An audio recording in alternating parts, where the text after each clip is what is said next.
Hello and welcome back, folks, to the George 99.9. We're starting up a new series called Discog Hog. Essentially, in this series, we're going to be tackling one band at a time and going through their entire discographies, talking about the loves, the hates, the likes, the wants, the wishes, and really getting a better idea of these bands, their place in history, their influence on their genre and their fellow musicians, and just what's to love and what to get into. The band we're going to be tackling today is a band that fits not so snugly into the metal genre. Metal has many gateway bands in their history, okay? You've got Black Sabbath and Judas Priest that are a lot of gateways for people into classic heavy metal. You've got your Metallicas and your Slayers that are getting people into thrash metal. But today we're going a little bit deeper. We're getting a little bit more specific in the subgenre because today we're going to be tackling one of the scariest kinds of music in existence. Death metal. You know that thing that is kind of scary, like where the guys sound like hungry dogs in an alley or something, where they're going like, and the guitars are going like, and the drums are going. You know the stuff. A lot of people don't like it, okay? But what's gonna be great about the band we're talking about today is that they are one of those gateway bands, a gateway band into the intimidating monolith known as death metal. And that band we are gonna be talking about is Opeth.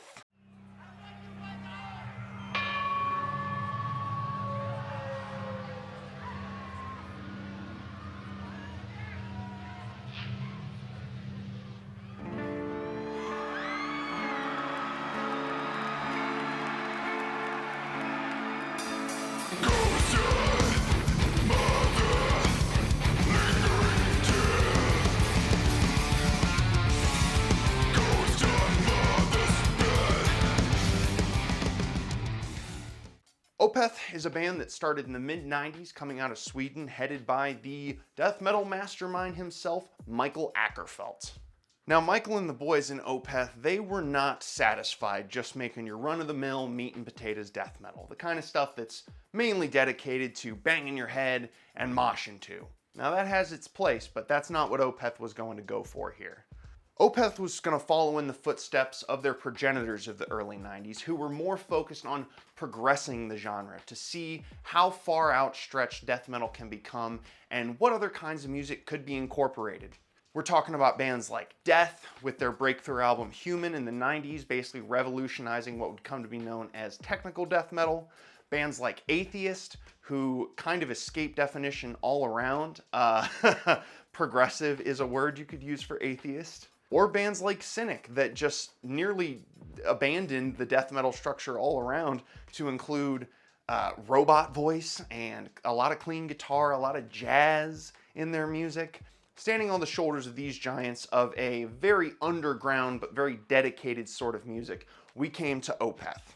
Opeth would revolutionize the genre in their own way, incorporating more jazz, more folk, more clean vocals, more acoustic guitar, and more tastiness.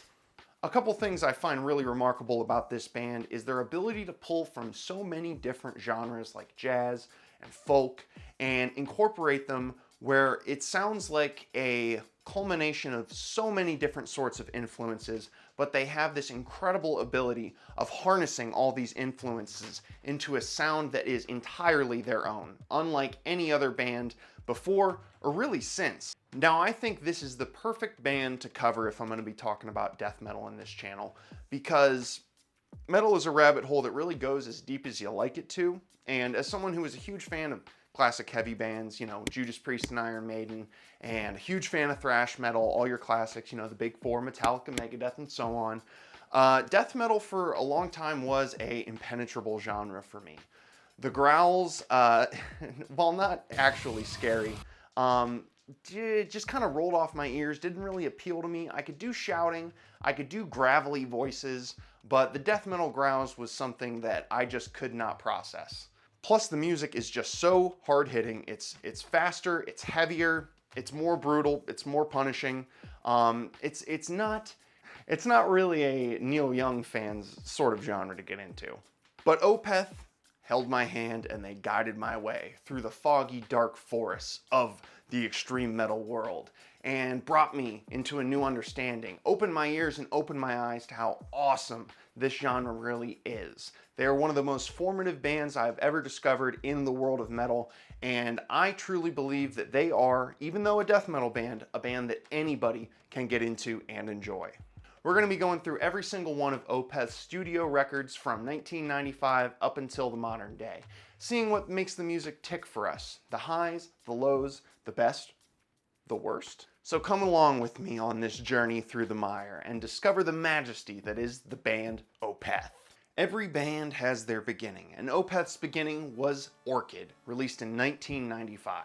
Orchid is the album I would dub as the beginning of the proto-Opeth era. Yes, we have begun, but we're not quite there yet. Now, by all means, Orchid is a totally respectable album. It was very unique in the landscape of death metal at the time because this band was writing an album that most songs were over the 10-minute mark, which was quite uncommon for death metal at the time. They were incorporating clean sung sections, acoustic guitar, folky interludes, taking overall a very prog approach to the death metal genre. And while there is a ton of respect to be given to this album, I'd be lying if I said this wasn't a bit of a skeleton of the band, a sort of the bare bones of having most of the elements of what they would incorporate moving forward. It's just not fully up to snuff at this point. While we've got the long songs, the complex writing, the acoustic and softer interludes, you know, the riffs sometimes leave a little bit to be desired. You don't have those great payoff moments, transitioning from heavy to light and backward as you do with later albums moving forward. It's good, it's definitely good, but I rarely find myself coming back to the Opeth debut. It's something that is interesting as a piece of its time and important in understanding where this band started, but they would just go on to do everything they did on this album infinitely better moving forward. So the debut Opeth, it's very solid. You know, I wouldn't turn anyone away from this one, but I'd say don't make this one the first Opeth album you listen to. If you like what you hear from recommendations coming later in this video, and you want to get the, you know, you want to be a completionist, you want to hear the first, you want to hear them all, definitely don't waste any time coming back to this one. You might enjoy it more than I do personally, but yeah, it's good. It's good. Yeah, it's fine. Coming up next, we've got the band's second album released in 1996, Morningrise. Morningrise is like whatever the opposite of a sophomore slump would be. This is like a sophomore sharpening because everything they did on the debut, they enhance on this record. The songwriting is a huge improvement here. The main riffs to the songs are a lot punchier, a lot more memorable. The explorations into the more softer acoustic parts and the transitions between them is done a lot cleaner, it's a lot smoother. The band really does sound like they grew a ton from their first album to this second one, that you really get a much better idea of who this band would become. Something that I really love about Morningrise in re-listening to it is it's a very gray album. If the old album cover here didn't give you an idea, it is a very melancholic, somber sort of vibe. It never gets into like full-on goth. You could say it even borders on some elements of black metal at certain moments in the track listing, which gives it a lot of flavor and is kind of something they really only did on Morningrise. I would say that the vibe of this album is very unique overall in the band's catalog, and this is one that's definitely worth a listen. I really appreciate this album. Songs like Nectar sound like something that you would want to put on like a best of Opeth CD. Plus, a huge standout we got on this record is the 20-minute track Black Rose Immortal. They are really cranking up the prog with this one. It is sort of a prog staple, a progressive rock staple to write a 20-minute epic. and they do a fantastic job here on Black Rose Immortal. Not only is it getting super proggy, but at times it's even delving into like psychedelic rock territories. You can honestly hear a lot of influence from the 90s progressive rock band Porcupine Tree, headed by Steven Wilson, and that will become more apparent as the band moves on, because these two bands will be definitely getting into bed together more as we go along. Now, similar to Orchid, I maybe would not recommend this as your first Opeth album. The production is not quite up to snuff yet. It's not quite as clear and heavy and punchy as it would become. And this album, you know, with a 20-minute long epic, you could definitely call it a little bit indulgent. But I love it for that. So if you like what you hear from the classic run of albums to come, don't waste too much time coming back to this one, because it's a great early effort from the band. All right, next up, we've got their 1998 album, My Arms, Your Hearse. Woo-wee! We are getting into the sauce with this one, folks. Boy, I tell you, this is the beginning of the sicko mode Opeth era. First off, we got to give credit to the name of this album, because My Arms, Your Hearse has got to be one of the sickest titles of any album ever released. And for all my 70s freak folk fans out there, you may recognize that from a lyric in a song by a little band known as Comus. As I carry you to your grave, my arms, your hearse. The giants of freak folk in the 70s, who will definitely be getting a video in the future. What you get with this album is a massive stepping stone into the band's legend, their infamy. The songs are not only way improved on the songwriting front, Michael's vocals are really coming into their full power on this record. The riffs are the best we've heard from the band so far. They really sound like they're growing into their shoes with this record, because everything they did on the first two with the progressive song structures, the transitions from heavy to light and back, it just feels so slick, so well done. They just feel like they really know what they're doing with this record, and we're really proving themselves here of what they were capable of. This album is the first to spawn total classics from the band that you still hear in their live sets to this day, namely the song Demon of the Fall. This song is a ball blazer. This song is a face melter. This song is going to have you collapsed to the floor with a spoon, trying to scoop up what little remains of your melted face you can recover. April Ethereal is another great highlight on this album. It's a 10-minute sprawling epic that really doesn't feel like a 10-minute song at all. It feels like a 3 or 4 minute track, because from moment to moment they are just condensing so much badassery into every note, every lick, every fill, and every vocal. And that would kind of become a staple of Opeth that I think any good progressive band of any genre can accomplish. When you're doing long songs, which are not everybody's cup of tea, but they are certainly my cup of tea. But when a band is writing long songs, I feel like the hallmark of a great long song is it does not feel long. Your 10-minute song should feel like 3 minutes. Your 20-minute long epics should have me coming back the next day because I still feel like I didn't get enough, because every moment is so satisfying. And it's a song that is not longer because the band is just trying to impress you or seem like they're more musically capable, or they're just a level above your typical radio rock bands. No, a great band writes longer songs because they just have more to say. They have a great idea for the song and they want to explore it to its fullest extent, really stretch the ideas of a song to their fullest capacity, and seeing the gold you can find within it. And Opeth is a band that absolutely nails that on most of their best material. And Demon of the Fall and just the whole of My Arms, Your Hearse really shows that they can make an album that's an hour long, that is breezy to listen to, is extremely memorable, and will have you coming back time and time again, because they pack so much into an hour-long album that it feels like it's like 30 minutes. Yeah, I would certainly dub My Arms, Your Hearse as the beginning of the classic Opeth era, and I'll tell you folks, it's only just begun.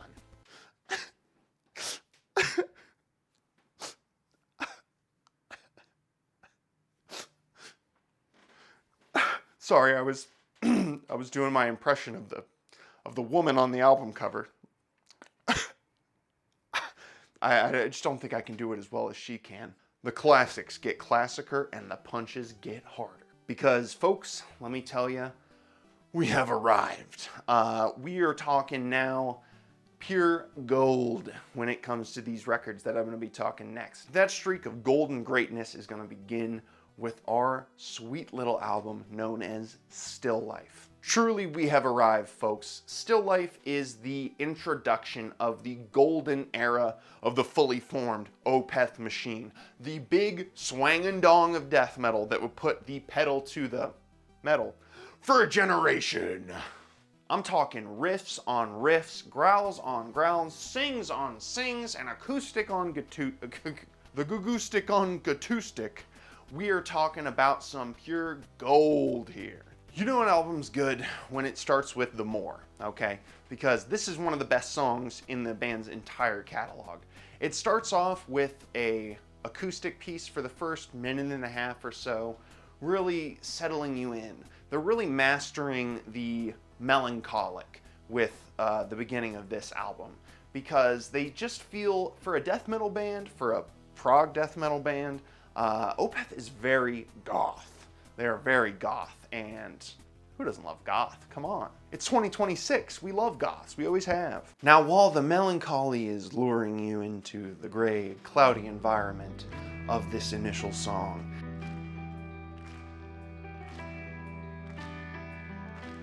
you get punched in the fucking dick!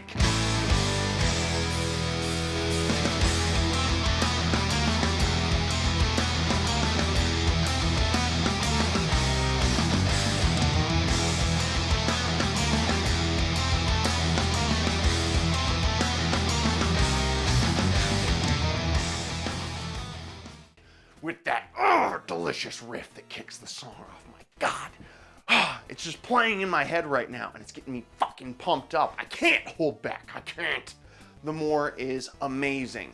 It has this introductory riff that's like this galloping charge into the declaration of war that this album is serving to you. Punches and punches and punches. This is just knocking you the fuck out. My favorite part of this song overall is the return of the acoustic, that you can tell something sinister lies behind the curtain. You're calm at the moment, but they're sneaking up behind you with a knife. Or is it a sledgehammer? Or is it something else altogether? Because, boom! When that fucking riff around the 6-minute mark kicks in, oh my God. Goosebumps. Literally goosebumps every time, folks. I'm not even joking yet. Please listen to this song. But the insane thing is about Still Life is it's not just one or two great songs that make this one that you would pull to your death metal playlist on Spotify or what have you. No, the whole album is of this caliber and of this quality. Faces of Melinda, Godhead's Lament, Moonlapse Vertigo, when they're punching you hitting you time and time again with these flawless songs, you realize, you think to yourself and say, fuck, these guys aren't messing around. And as with any great band who is capable of showing off how dynamic they can be, that they're not just great at socking you in the jaw, they're also great at like bringing you into this world of beauty, gray beauty at that. But the aforementioned Face of Melinda and Benighted really show the dynamic abilities, that they don't need heavy riffs and growled vocals to capture you, to capture your attention, to keep your ears to the speakers for the entirety of this record. And everything I said about My Room's Your Hearse basically applies to Still Life, but like times 3. Opeth truly embroidered themselves into the death metal canon with this record, and we have so much more to come. Next up, we're talking about the band's 5th album to release in 2001. This album is truly one of my favorite albums of all time, and is one of the rare cases that I can say this album actually changed the course of my life. That album is Blackwater Park. Now, I know I said at the top of the video, this is a death metal band that anybody can get into, and that initially, death metal was a genre of music that even I couldn't get into, being a metalhead already. But that really changed the first time that I heard Blackwater Park. Blackwater Park was my key into the kingdom of extreme metal. As I kind of touched on at the top of this video, up until this point, you know, I was huge on your classic bands like Iron Maiden and Judas Priest. I was a huge thrash fan. I loved your Metallicas, Slayers, Sepulturas, and Megadeths. But death metal was still kind of out of reach to me. It didn't tickle my ears yet. I'd heard classics from the biggest bands of, you know, the beginnings like Death, Morbid Angel, Autopsy, Cannibal Corpse. And I was always trying to give it a fair shake, but I'd really be lying if I said that a lot of the content of these bands and records just were in one ear, out the other. They didn't stick with me yet. That was until I came across Blackwater Park. The album packs so many great heavy riffs that maybe even border closer to like heavy metal style riffs, because they're just so catchy, so punchy, and arena size, but they pack just the right amount of brutality. But what really made this album the easier pill to swallow is what I've mentioned with those blends of acoustic sections, of cleanly sung parts that sound more based in like folk, jazz, and classical than they do in metal. And what I think really changed the game for me was when you're blending the brutality with these moments of calm, serenity, and more somber, melancholic, like beauty, it makes the brutality an easier pill to swallow. And it really just like clicked in my head when I heard this record. And I just got obsessed. I got super into the band. Next thing I knew, I was going back to those classics that rolled off my ears at the beginning. I found new favorites in so many different death metal bands, leading me into, you know, other forms of extreme metal like black metal and grindcore. You know, I went from a guy who was a dedicated metal fan, but then suddenly I found myself having like a 15-hour-long death metal playlist. Just from opening riffs, I could tell you're atheists from your immolations. Next thing you know, after that, I'm going to shows. I'm finding that a lot of these classic bands are still pretty relatively easy to see. And the great thing about if you're going to see metal shows, even the big names, the classics, they're very affordable shows to go to. I don't think I've ever spent more than like $40 for a death metal ticket. There was this one awesome lineup that I got to see in Pittsburgh a few years ago, and it was Blood Incantation, Mayhem, Cannibal Corpse, and Gorguts. And that ticket cost $35. Eat your fucking heart out, Ticketmaster. Not only was I going to hear the music, but I got to interact with fans. I got to become a more active part of the culture, realizing that metalheads are my favorite kind of music fans because, contrary to the sound of the music, metalheads are the nicest motherfuckers in the world. If you ever find yourself at a metal show, just start talking to people. Because you'll be exchanging information and you know, hot takes and your favorite records with people, and you'll just make a best friend in 10 minutes. You can make best friends without conversation at all, just from a few great interactions in the mosh pit. And I found myself going into mosh pits, you know? The music hits so great. These bands sound so good live. I was becoming a participating member now in the culture of metal. And next thing you know, from there, I'm traveling all the way to Baltimore for a music festival known as Maryland Death Fest that hosts all kinds of new and old extreme metal acts for 5 days straight, and it has become one of my favorite experiences I've had in my entire life. And all of that I have to thank Blackwater Park for. I have to thank Opeth for. And I love so many of their records. They have so much great material, but Blackwater Park is always going to be one of those life changers for me. It's a landmark chapter in the book of my musical journey and the book of my life in general. All the songs on here are great. I'm not going to get into the tedium because I hate when people just say an album's great and then they just list off song titles. But The Leper Affinity is my favorite Opeth song. That one part, I'll try and play the clip and hopefully not get copyrighted. But in the beginning, they have a knack for like these weird, insane sounding transitions But it goes from the first riff, and it has this noodly, dissonant, weird-ass sounding transition that I'll put in right here.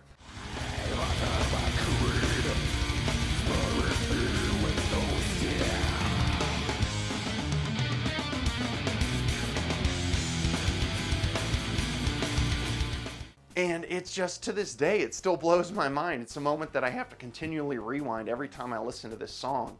And a song like The Drapery Falls, which is like majority more melodic, way more acoustic, way more strong, super melodic, memorable solos.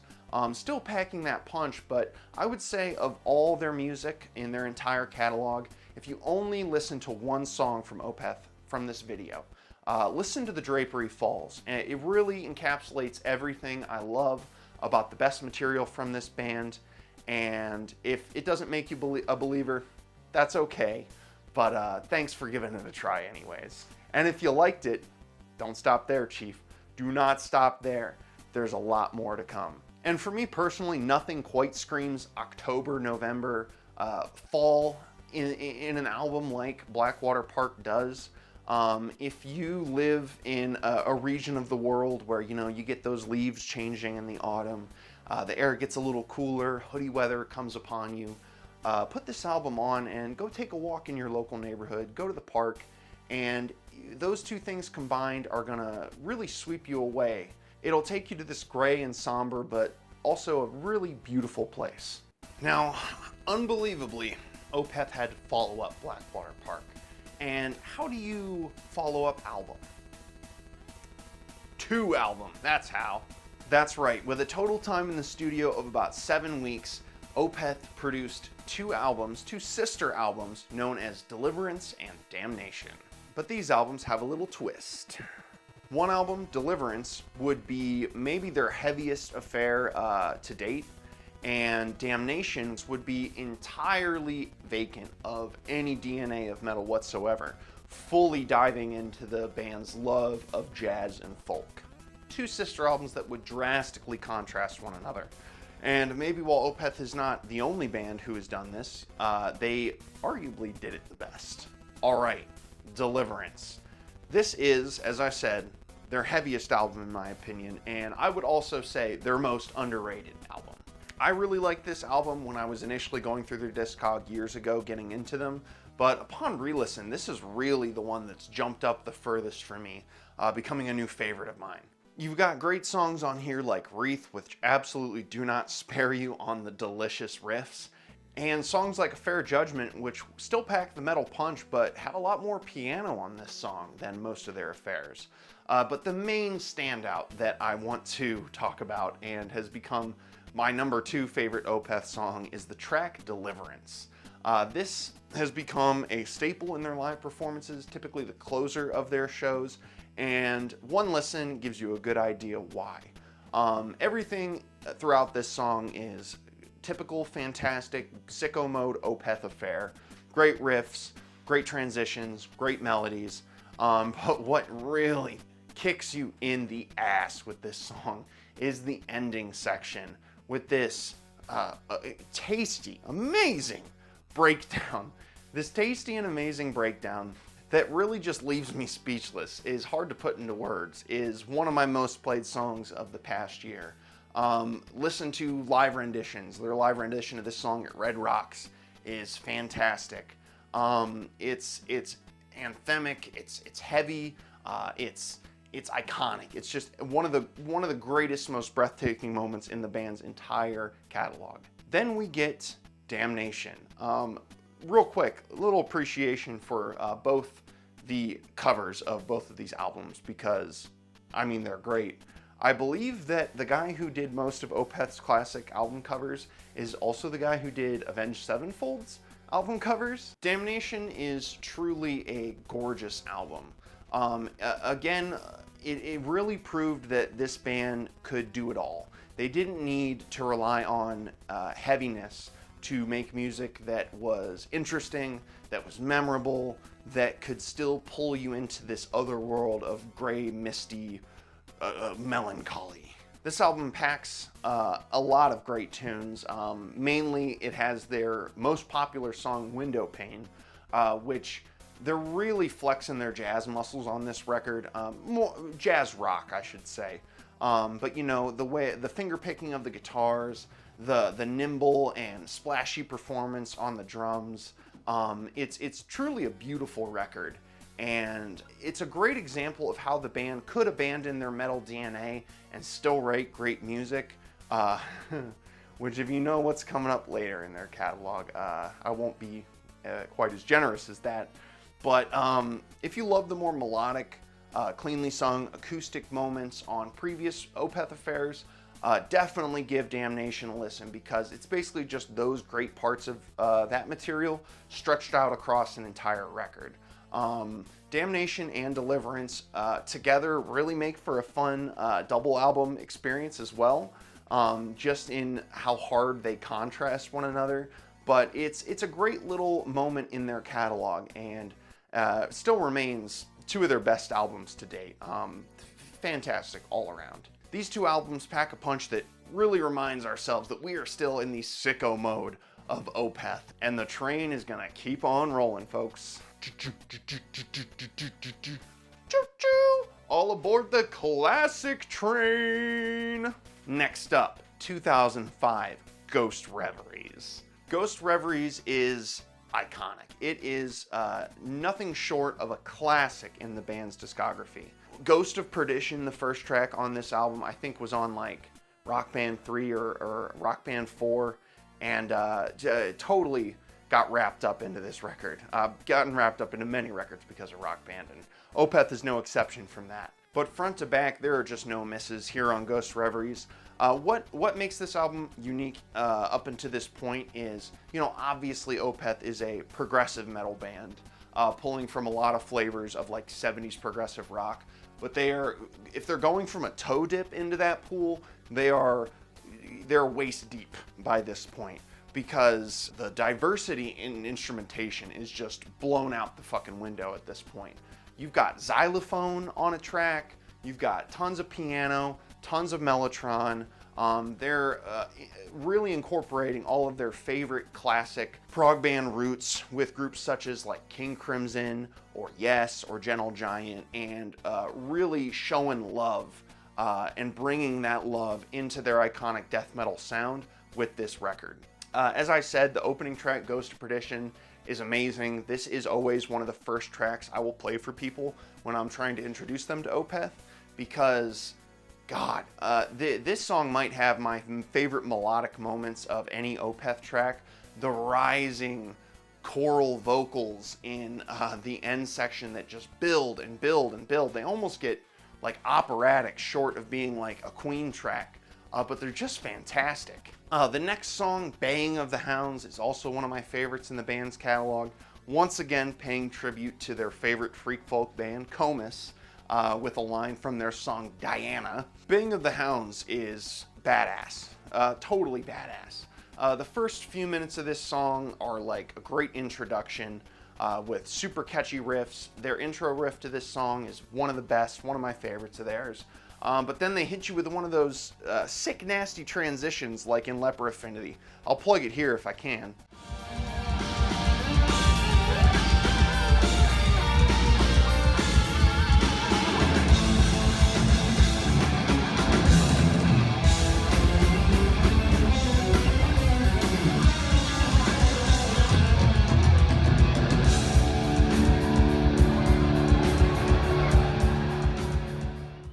But then the song bottoms out. Totally everything drops to just the drums and the bass with this repetitive, very hypnotizing sort of rhythm that's just kind of like chugging like a train moving forward. And you start to get these subtle notes of like call and response between piano and the xylophone.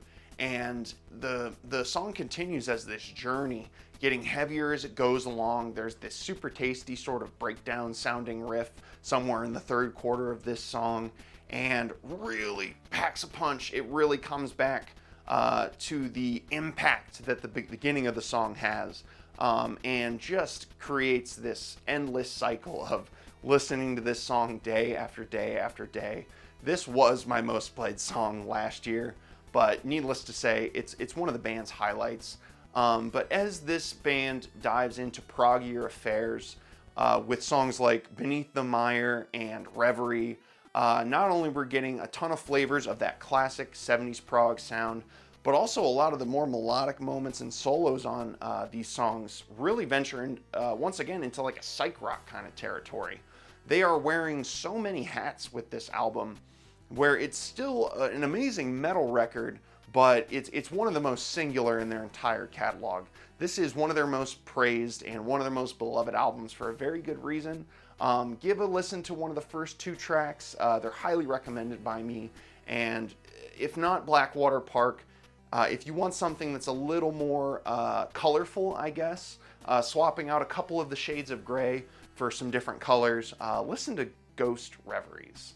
Moving on from there, we have the band's next album, Watershed. Watershed follows a very similar path of Ghost Reveries because we see that expanded instrumentation continue onto this, the wider palette of influences on this record, where it's still packing the punch and the heft of a metal record like you'd really want to hear, but continues getting proggier and proggier as their catalog moves on. Now, while this record is still, I would say, one of their classics, we are definitely still in the sicko mode period of this band. This is still classic Opeth we're talking about, folks. But unfortunately, I will say, this album is the end of an era. This is pretty much the last vestige, whatever, of death metal that we're going to hear from this band. But that is not to say that Watershed is any slouch compared to its big brothers that preceded it. The album begins with a small introductory track called Coil, which is very soft, very beautiful, there's even a guest female vocalist on this song, and it kind of lulls you into this daze and like brings you into this sense of calm and security. And I feel like this song only exists to do that so that they can give you the jump scare into the next song, Heir Apparent, because god damn, the opening riff to this song is one of the heaviest that they ever penned. When I was casually re-listening to this for this video, I say that because it genuinely did scare me.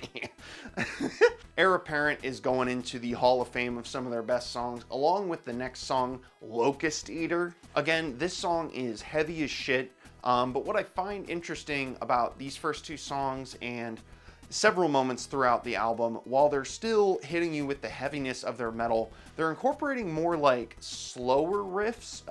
These riffs are a bit more sludgy, very nasty sounding, but they take a different pace compared to, you know, the iconic like blast beats and blazing fast riffs that death metal is synonymous with. Watershed certainly moves even further into the neck of the woods of prog, even more so than Ghost Reveries. You see more melody taking over a lot more time on the songs, rather than the death metal, where a lot of their classic stuff is more like a 70-30, like 70% death metal, 30% other things. This album falls more closer to like a 50-50, but it's not really a negative. I think it makes it even more unique in the band's entire catalog.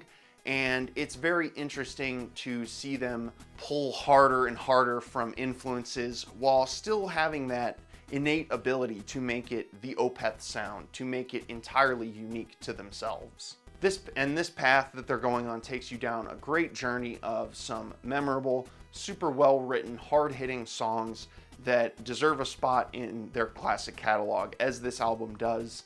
And this is truly still a part of the classic Opeth run, but unfortunately, this would be the end of an era.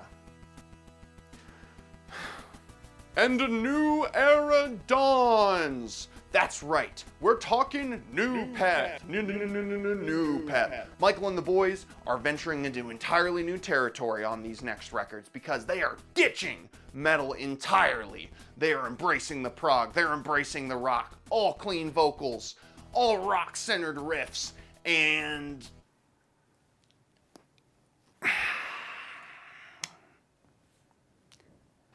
it's something.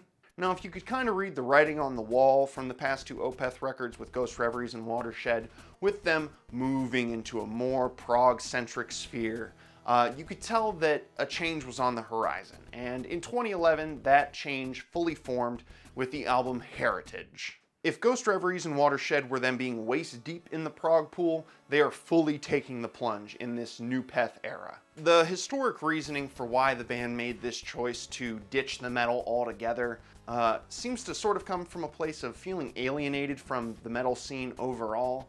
Opeth was always kind of a black sheep. While very popular, maybe one of the most popular death metal bands to ever do it, the more they reached out into these proggier territories, the more they kind of felt ostracized from the still eminent metal purism in the 2000s. And also, they just kind of got tired of the restrictions that making metal music can kind of come with. And that's a lot coming from a band that was already breaking the mold so hard. But in the words of Marty Friedman of Megadeth fame on why he left Megadeth in the late 90s, is that metal is a genre where you're painting songs in gunmetal gray most of the time, and he wanted to use a lot of different colors in his music.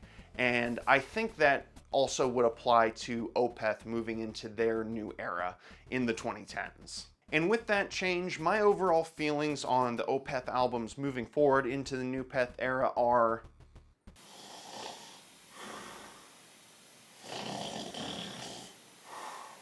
Now, with all that being said, you'd think as a prog nerd that I am, who is, you know, it's probably my favorite kind of music. There will be tons of talk of bands of this genre coming up. Several of my favorite bands are progressive rock bands. So you'd think, as a prog fan, hearing one of my favorite metal bands who always was prog going fully prog, I would be pumped. But I'll be honest with you folks, this shit gets boring. Boring, boring, boring, boring. Oh my God, dude. Jesus Christ, this stuff gets kind of lame. Now, with all that being said, Heritage is my favorite record to come out of this new prog rock era of Opeth. While the landscape of 70s prog is entirely well-tread ground, and a lot of newer prog bands I feel suffer from just kind of being like worshippers of the old sound, the entire attitude of making new things and making new rock music that is progressive it kind of falls to the wayside to just kind of worshiping the old heads of the guard. And Opeth is certainly guilty of it on Heritage and albums moving forward. But what I like about Heritage, I think it has the best songwriting of any of these. The songs feel more inspired, they're more memorable, they just feel more energetic, a little bit more full of life. So this album is least guilty of all the sins that I will cover in the upcoming albums. That being said though, it is still an album that I rarely ever come back to. Listening to it for this album is the first time I've heard this record in years. And I actually liked it more on re-listen than I remember enjoying it. To name one highlight would be the song Slither on here, which was at the time a tribute to the recently passed late great Ronnie James Dio. It's got a great rockin' riff in there. It's very fiery, it's very energetic. The band feels very inspired on this song. There are other good moments here. It's worth a listen, definitely, if you're going to listen to any of these prog rock records to come from Opeth. But yeah, I'd be lying if I told you that this was a favorite of mine. This definitely falls more into the mid-tier of Opeth records, in my opinion. It's worth your time to hear what they can do outside of a metal context, but they kind of already did that way better with Damnation. So if you're more curious about the proggy side of this band, I'd say this album warrants your time more than any other. But if you just want more of the clean Opeth, go back to Damnation. Damnation is a far superior album, and it's it kind of makes me scratch my head and wonder why, moving into this more rock-centered, clean era of the band, they didn't do things more in the vein of Damnation. Because, I don't know, a lot of the gothic elements are lost on these new records. Despite, like, one, which will be the last album we talk about.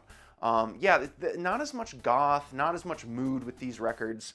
Just doesn't feel quite as emotional, I guess, as a Damnation would. So, if you want to hear clean Opeth, go back to Damnation. If you want to hear progpeth, this album is worth your time. The most worth your time of any of them.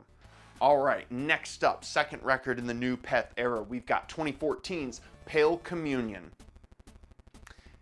And I gotta be honest, folks, all right? I love this band. I love Opeth to bits. I wouldn't be making a video about them if I didn't, okay? And I'm not one that likes to talk about music that I hate because I don't think it's fun. But Pale Communion sucks. This album sucks ass, dude. And a similar opinion I have about movies is do anything but bore me. And this album is a snore, it's a bore, it's a sleepy, worthless, bloodless, lacking life, lacking energy rock album. Calling it a rock album feels like a strenuous use of the term because this album does not rock, it does not roll. It's not progressive. It's not interesting. It's bad. It's my least favorite by a good chunk of theirs. Anything I had positive to say about Heritage does not apply to Pale Communion. I know I thought there would be a lot more universal hate for this, but apparently some people really like this. Some people think this is the best of the new Opeth generation, so maybe I'm just smoking crack or something. Maybe I'm listening wrong. But this album does absolutely nothing for me. And this album kind of makes me mad. Because as I said, the worst thing you can be as a work of art is to be boring. This album is forgettable. There is not a hummable melody, a memorable riff. Every song just kind of plays in the background, in my opinion, and it's all in one ear, out the other. Prog is a very exciting genre. It's fresh, it's explosive, it's exciting! A good prog song is like a 10 to 20 minute long roller coaster ride that's always bringing new twists and turns that are fresh, unexpected, and really cool. And to mention another great quality of the classic 70s bands in this genre is how unique they all sounded. At the beginning of prog, as with many genres, every band has their own interpretation of what this music should sound like. And they all are so one of a kind. Jethro Tull sounds nothing like King Crimson, who sounds nothing like Yes, who sounds nothing like Gong. And trust me, very, very few bands sound like Gong. It's what makes the genre so fun and exciting to explore as a Gen Z nearly 60 years after the genre's conception. Now, to bring it all back to Opeth, all of those qualities are packed into their classic run. All those albums I was talking about earlier in the video, they all possess that fresh, exciting, new territory sort of quality, even though it's being used in a death metal context. New Opeth, and specifically this album Pale Communion, encapsulates all the worst qualities of that, where it sounds like some sort of clone or chimera tying together all the general qualities, the general and generic qualities of prog that you could read in the first paragraph of the Wikipedia page on the genre. They've got long songs, technical playing, instrumental solos, but it sounds like some sort of an amalgam, some sort of hollow copy of what prog really is. Overall, it sounds like the whole is much less than the sum of its parts. All the style and none of the substance. Whew, okay. Let's calm down. Let's calm down a little bit here, okay? Next, let's move to 2016's Sorceress. Now, this record has a little bit of nostalgia in my book because this was the first Opeth record that came out that I was present for the release for when I was getting into the band. So, you know, I do have some fond memories of like delivering pizzas and digging into this album a bit. And I remember generally liking it at the time, even if it didn't hit quite as hard for me as like a Blackwater Park or a Ghost Reveries. Specifically, I remember enjoying the title track Sorceress a lot. And yeah, that song has a pretty good main riff, and I really do like the organ on this record. The organ tone's really great. It is a Hammond organ, which is another, you know, long used instrument in classic 70s prog and hard rock, a quintessential piece of the time. And I think this album has a little bit more of a cohesive vibe to it than Pale Communion does. It sounds a little more colorful, a little bit more inspired, maybe a little bit more like a fall record. But upon giving this record a few re-listens in the making of this video, a lot of that nostalgia had to carry a lot of the weight here, because on re-listening, it has declined heavily, in my opinion. I think it still shares a lot of the forgettableness that Pale Communion does. A lot of the songs just are in one ear, out the other. And something I noticed by this point with the third Opeth album I was listening to is how long it feels. I mean, this band only has 1 or 2 albums that run for less than an hour. They're usually going for at least an hour 10, hour 15 minutes. But where I said with the earlier stuff how they can make 10 minutes feel like 4 minutes, and they make an hour feel like 30 minutes. These are hour-long albums that feel like 90 minutes. They feel like 2 hours. I find myself pulling out my phone or looking at Spotify and being like, where am I at in the track list here? Oh God, I'm only halfway. I feel like I've been listening to this for an hour. So on and so forth ad nauseum for most of these albums. If anything, it was more of a moment of perspective, and I appreciate those classic records even more because when you've got long songs and a long album, it really can be carried just by great performances and excellently written songs. It's hard enough for a band to write 40 minutes of great music, let alone over an hour, and they really nailed it on those old albums, but man, cannot say the same here, folks, with these new ones. Next up, 2019's Cauda Venenum. This album is unique because they released 2 versions, one in English and one in Swedish. So, you know, they're giving shouts to their hometown, their Swedish homies on there, giving a little treat to them. This album is slightly better than Sorceress, I'd say. It leans a little bit more into like a hard rock territory. There are some riffs that are a little bit punchier. It's not metal. It's not metal, trust me. But I'd say there are some better riffs on here. There are a couple of standout tracks. If I had to throw some new Opeth tracks onto like a greatest hits playlist, greatest hit might be a bit of a stretch, but like the song Next of Kin is really solid, and All Things Shall Pass is also a really nice standout. Other than that, I really don't have much to say about Cauda Venenum. I've heard it a couple times. I feel no rush to go back and re-listen to it anytime soon, and it generally does also still feel kind of unnecessary in the band's catalog. I will stress it once again, if you're really curious and you want to hear what these albums are like, go for it, but overall it just feels entirely unnecessary. Not to sound too mean about it, but these albums just do nothing for me. So yeah, give them that listen if you're really curious about Opeth and prog-peth, but otherwise, you're cool. You know, just keep listening to Blackwater Park. Alright, and finally, the newest and most recent Opeth record at the making of this video, The Last Will and Testament. Now, I'm not gonna lie, I became pretty disenfranchised with Opeth after Cauda Venenum. I was like, my sweet Opeth is gone and they shall never return. At least I have the classics. But maybe wishes were going to be granted and prayers were going to be answered, because it was announced with the rollout of this album that it was going to be the first record since Watershed, a whole 16 years, that we would hear a return of death growls. Ah! Or I should say, ah! The death growls were going to come back. Maybe they're going back to metal. Is this going to be a death metal record? Are we getting a continuation where Watershed left off in 2008? One could only hope. This got a lot of fans really excited, myself included, and once they dropped the first single for this record, I was concerned. You know, this new record held a lot of potential, held a lot of promises. You know, while not great, the first song definitely was a lot heavier, the heaviest thing since Watershed that they'd done. They're definitely packing more riffs, there are growling vocals. But once the album dropped and I listened to the thing in its entirety, my suspicions and concerns were confirmed. And I'm sorry, y'all, this is in fact still a Opeth record.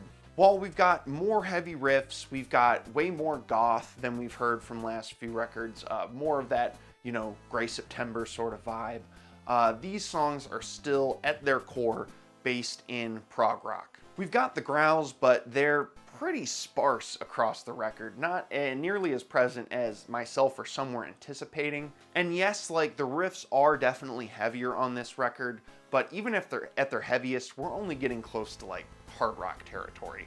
There are bands of the classic prog era like King Crimson or Alpha Taurus or Invisible that have much heavier riffs from 50 years ago than this band making an album in the year of our Lord 2024.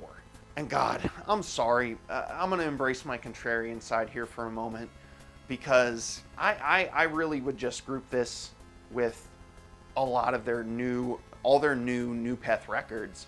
But I'm just dumbfounded at the amount of praise that was heaped upon this album when it came out. I was watching like year-end lists from metal creators on the YouTube space and from publications like Loudwire praising it as like a return to form of Opeth, and I don't get it at all, dude. I don't get it at all. This album still is pretty dang boring. It's still pretty dang forgettable in my opinion. It is no return to form, okay? Opeth, I'm sorry, but the Opeth that we knew and loved from the 90s and 2000s, I'm gonna say is never to return. We're done with that. And you know, it doesn't bring me any joy to shit on these newer albums. I hope that people can find enjoyment from them, and if you do, that's awesome. You know, if I'm really pissing you off with how much I'm dunking on these newer ones, please elaborate. Please let me know in the comments. Talk to me. Tell me why you love these. Why are these special to you? How did you come across them? Why do you love them? Maybe it could push me into the right direction. Maybe I could hear them with a bit more forgiving ears. But as it stands right now, I'm sorry, but I've kind of put to rest the idea that Opeth is ever going to come back in the way that they once were. To be honest, like these past 5 albums, they're not bad.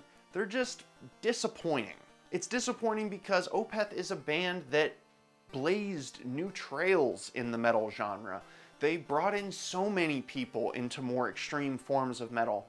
The story that I told about Blackwater Park, I'm not the only one with that story. I even have a buddy who had the same experience with death metal, and Opeth was the one that brought them in fully. And they have made some of my favorite records of all time, not just in metal, but in all music in general. And the fact that they've kind of abandoned that gold mine, it just makes me kind of sad. But you know, that's just one dumb shit's opinion who's recording a video in his fucking bedroom, alright? So take it with a grain of salt, please. What really matters at the end of the day is that Opeth is still out there, they're still performing live, they're still keeping their classic tracks alive in a live setting, and hopefully just the band is still enjoying the music that they're making, so it doesn't please old Jordan. So what? If they like what they're doing, if they're enjoying the art that they're making, then I can find some peace with that. So what? The Last Will and Testament still falls short of their classic shit in my opinion. Boo-hoo. But those classic albums are always going to be there for me, and I hope they can be there for you, because it always puts a smile on my face when I'm listening to them, and hopefully it can for you too. Alright folks, that's going to close out the first episode of our Discog Hog, our diving in with the albums of a band. I hope y'all enjoyed. I hope people get some, found some good recommendations from this video. If you did go and listen to any of the material because of this video and you liked it, let me know in the comments. Tell me which one you were more drawn toward. Which ones are now maybe on your playlist. Maybe you'll give the full albums a listen. Maybe you already have. Maybe you love them anyways. Maybe you're a longtime fan who just wants to be affirmed that old Opeth was superior and the new records suck hard. Whatever it is, let me know your feelings about this band. I love Opeth, and I think they're a fine start to this new series here on my channel. And as always, folks, thank you for watching, thank you for listening, here on the George 99.9.